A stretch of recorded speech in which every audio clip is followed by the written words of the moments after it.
What is up internet, Jojo here, and I have another hot take to make.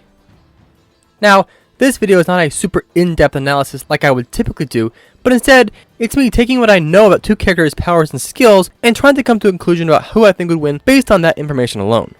The topic of today's video is two characters who, despite belonging to two vastly different series, still actually have a lot in common. Merlin from the 7 Deadly Sins, and Tatsumaki from One-Punchman. To start this off right, let's discover which character has the most raw power at their disposal. Spoiler, it's definitely Tatsumaki. While Merlin does in fact have infinite magic, it's not infinite magic output. Tatsumaki's psychic powers, on the other hand, could take the brunt of this earth-rending blast. Then, only a few chapters later, she would use her powers to turn this underground base into an overground base and turn it into a giant city-spanning spear. But that's not all. Tatsumaki then charged it with her psychic powers and hurled it downwards to kill her target. Now, I love Merlin, but there's simply no way that she's going to be able to outperform this extreme level of power. Don't misunderstand me. Merlin is certainly powerful, and not being able to measure up to Tatsumaki's raw power doesn't make her weak at all. I mean, that's just a fact, as Merlin has done incredible things. Like when she lifted the entire kingdom of Leonis, made a tornado so powerful that it tore Leonis' castle apart, and even contained a massive attack from Escanor. But nothing she has done is even in the same ballpark as what Tatsumaki has done in a single fight, while wounded. Though, despite the power difference, Merlin might not need to be more powerful than Tatsumaki in order to take the victory. After all, she has infinite magic, and that means that she can try infinite things in the fight. Fans of the 7 Deadly Sins would know that Merlin's best defense against this level of power would be to make a perfect cube. From there, she should be able to chance it with infinity, making it unbreakable to any direct attack that Tatsumaki wants to throw at her. Using this cube would also give Merlin the benefit of having it redirect any attacks that it stops back at the attacker, so Tatsumaki would have to deal with that as well. So theoretically, this means that if Tatsumaki blasted a continent-destroying attack, she might end up having to take it herself. Unfortunately, the perfect cube does come with a downside. Merlin can't cast any magic outside of the cube while she is inside it, at least not from what we've seen or that I'll recall. This means that she will have to deactivate it in order to attack, potentially leaving her open to getting her guts ripped out. Luckily for her, Merlin can teleport, but the magic question is Merlin fast enough to avoid Tatsumaki's attacks and teleport away?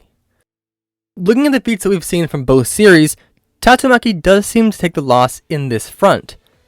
It is true that she can react to a psychic blast, moving at about 3.6 million miles per hour, and she might scale the characters like Genos, Atomic Samurai, or Flashy Flash, but we can be much more certain about many more of Merlin's feats, as Merlin is far faster than the likes of Vivian, her former apprentice, who could move lightning around at sharp angles like a lightning bender. Merlin should also be on par, if not stronger, than Deanne and Gother, and both of them have shown laser reaction feats. This reaction time, her ability to rapidly teleport, and her endless magic would give her a incredibly massive mobility advantage that Tatsumaki can't really keep up with, as every time she sees Merlin and throws an attack at her, Merlin can just teleport away. Or of course, Merlin could teleport Tatsumaki around if he wanted to. So this would definitely keep Merlin in the fight for a while, and might give her enough time to pull the win, as she can just teleport around, planting invisible mines that Tatsumaki can't see or locate. Unfortunately, this strategy is unlikely to work for that long, as once she gets hit by a few of these mines, Tatsumaki would probably just put up a shield, fly into orbit, and then from there decide that it would be easier just to crush Merlin along with the entire continent she's on. I think that a major issue that Merlin will face is the fact that because psychic powers don't exist in the world of 7 Deadly Sins, there's no evidence to suggest that Perfect Cube could protect against Tatsumaki's purely psychic attacks. This means that theoretically her more, force-like attacks would pass right through the cube and hit Merlin.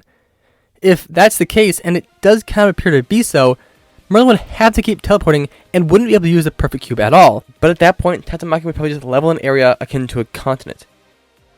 Now, while you might think that Merlin only needs one good hit to take Tatsumaki out, that's only partially true.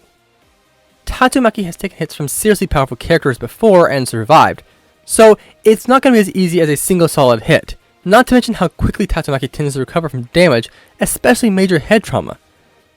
it is more likely than not that Merlin would have to hit her with a few solid hits before she'd actually go down and stay down. But even then, Merlin might have the perfect weapon to deal enough damage in a few hits to take Tatsumaki out permanently, her Exterminate Ray. While not officially confirmed, thus making it really iffy to use, this beam's exact translation is Light of Annihilation. If this is in fact a laser, then it could be used to keep Tatsumaki on her toes, as she's never dodged a laser herself. However, if it hits her, there's a good chance it will kill her.